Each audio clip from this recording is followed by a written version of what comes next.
1397, good luck. So we've not played before, we have no head-to-head score there.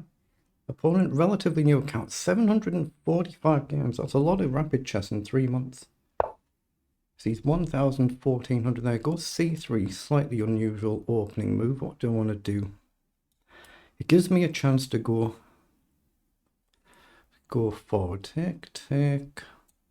I'm going to play e5 and directly charge for the center and just trade and then d5. So he has done that.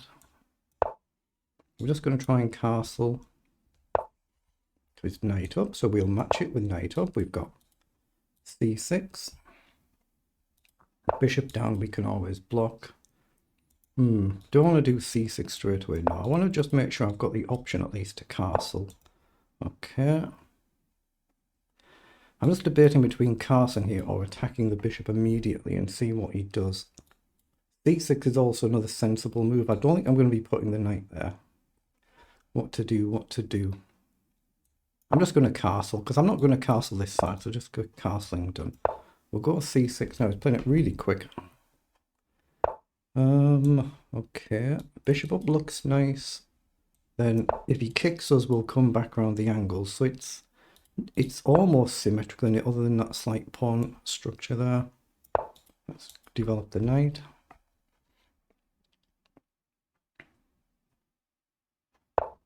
So he's playing bishop back. Okay. I'm holding off on this just because I want to keep the pawns intact for now. So knight up, takes, knight in, take the bishop. Could win a pawn, but it could be nothing. It breaks our pawn structure. That's the risky way to play it. So take.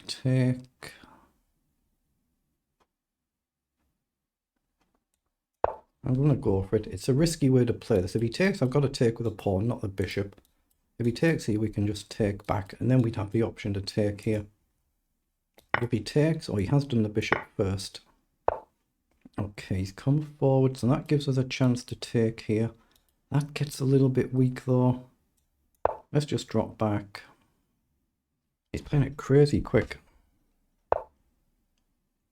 Okay, so he's played the knight back. It's just perfectly standard to trade here. I don't think there's anything else worth doing, but he seems to know what he's doing, doesn't he? So, or is he going to go with the knight there? The queen would be the more standard reply, I would guess. Takes. We could potentially push and go for this structure, lock this down, but it's a little bit risky.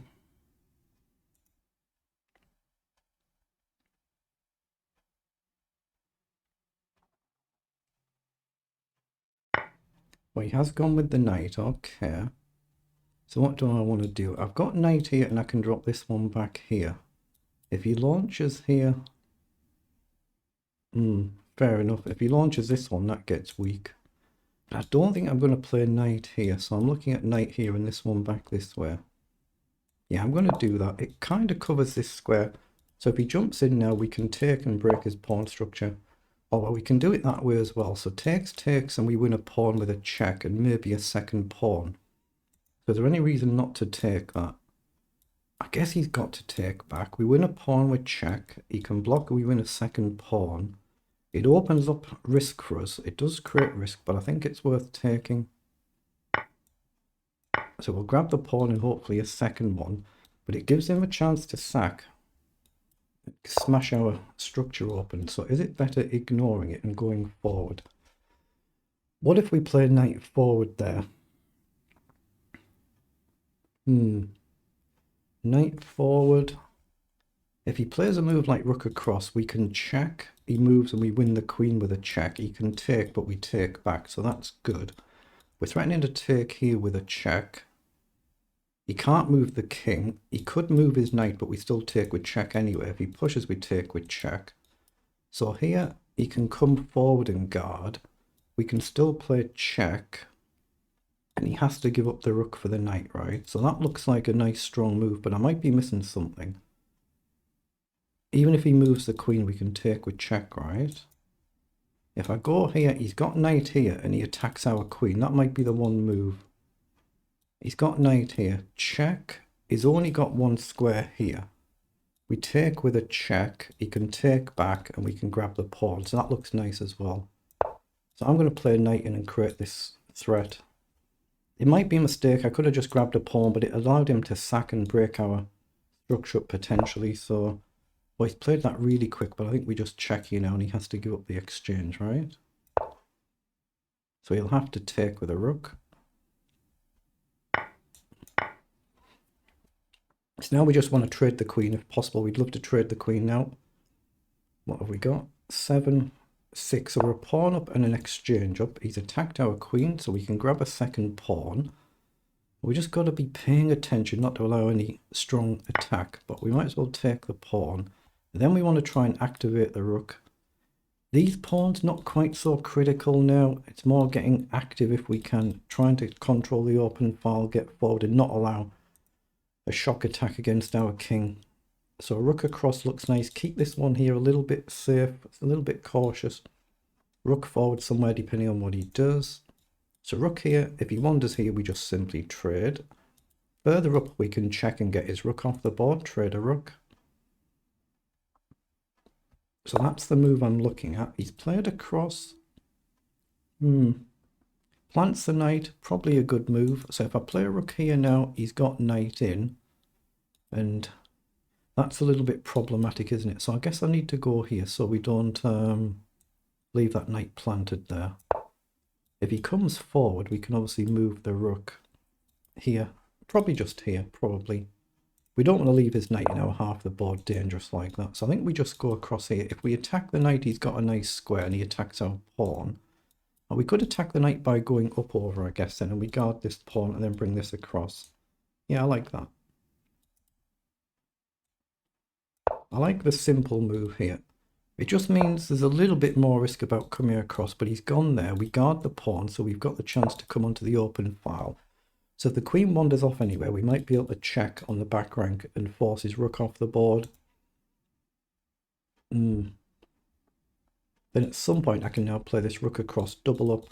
And his knight's a little bit less effective now because it's on the other side of the board. Obviously, if all of them vanish and he runs down the board with a pawn, fair enough. But it looks okay. It doesn't mean it is though, but it looks it.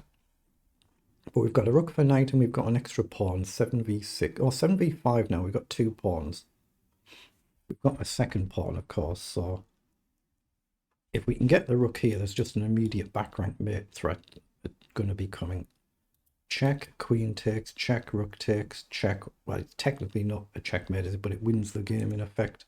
Swap the 2 rooks for queen and rook. So that's a big, big threat coming. There might not be much he can do because he can't get his king out of there.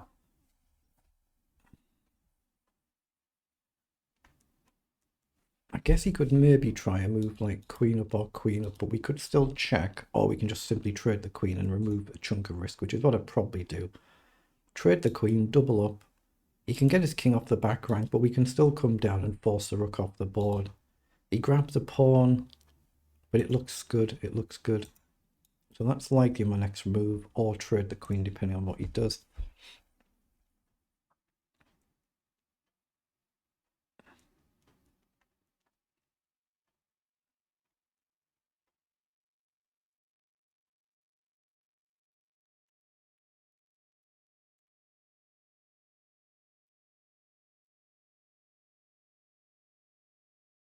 I guess he's got knight d3 as a potential move to cover the e1 square. He could maybe drop the knight back. Knight back here and it covers this, doesn't it? So when we double up, 3 attack the square, but 3 protect the square. I guess we'd be able to play a rook here and actually attack the knight. It's not easy for white now.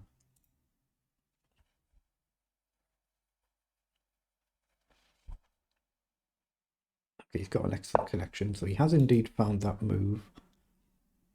But I think just double them up and it creates a permanent threat on the back rank. I don't see how he easily avoids it, and we've always got rook here. Yeah, you just want to play simple chess as much as you can do. So let's double up. So now there's a permanent threat. So if he moves away, we've got the immediate back rank threat. The king can't get out. Oh, so he's gone there. So does that create a threat now? That would just bring it back to equal material, wouldn't it? Rook takes, knight takes, queen takes, king up. That doesn't quite work, but we've got rook here to attack the knight. The knight moves somewhere, then we go for the back rank. That looks clean. We just attack the knight. If the knight moves anyway, even here, we can still back rank check. That would be a checkmate. Because the knight won't be able to block, the queen won't be able to block. Knight's under attack. Rook across, take. We can then come in with the back rank, yeah. He doesn't see a move there, so he's resigned. He just played the opening a little bit quick there, a little bit quick, but good effort though. If trusting that the rating is accurate, then that's a good effort for the rating gap, so well done. Pause so we don't accidentally start another game. So we have 25 moves. They're the move times for both players. You can see he was going very, very quick for most of that game there. In one move, 137 seconds. Let's analyze it.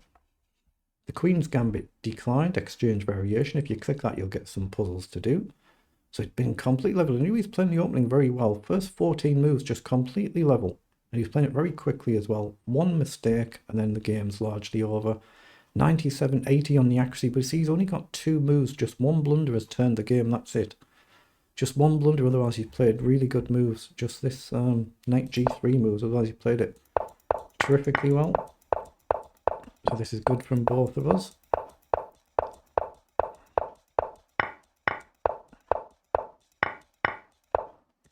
Yeah, just that knight move allows us to crash through. So we can win the pawn. We could go for a second pawn, but I thought I didn't see what he did brilliantly effectively against this knight jump. Too many threats. And he played rook up. It was just like in effect a holding move, and then had to give up the rook. We got that second pawn. We've kept our king nice and safe. We activate the rook. We get forward. And it's now plus 7.6. Not much to be done, barring obviously mouse slips or bad blunders, which do happen. He could play on, but good effort though. Well done.